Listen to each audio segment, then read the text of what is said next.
Ankita films Motihari.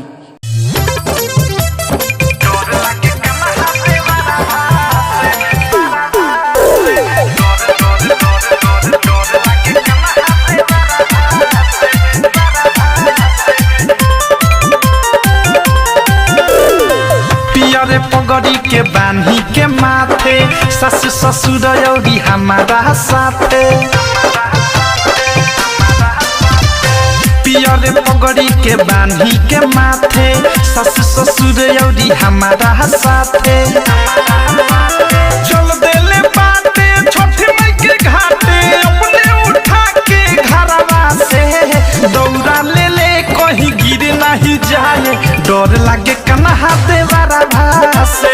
दौड़ा ले ले कहीं गिर नहीं जाए डर लागे कन्हा देवारा भासे।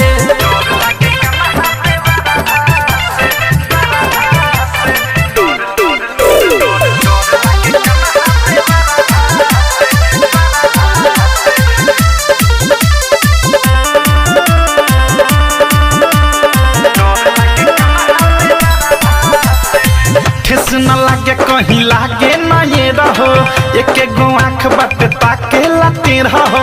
झटक झटक के चलता रहिया काहे की भइल जाता और अभी के बेरा हो।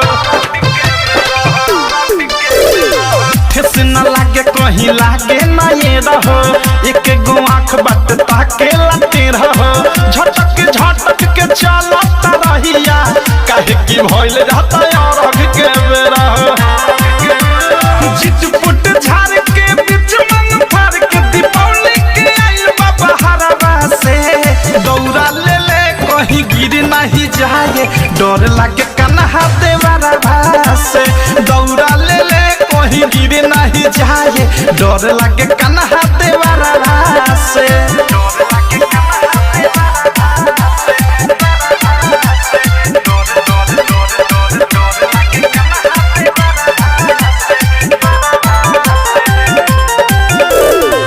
छठी माई अब तोहरे प्रयास बा कन्हा देवारा बाप बाकी विश्वास बा।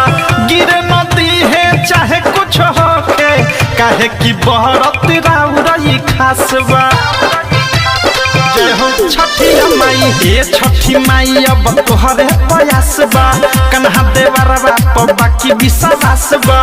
गिर नदी है चाहे कुछ होके काहे की बहरत राउरई खास बा।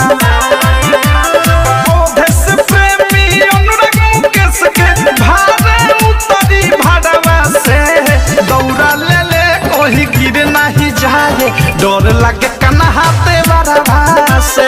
दौड़ा ले ले कोई गिर नहीं जाए डर लागे कन्हा देवारा भासे।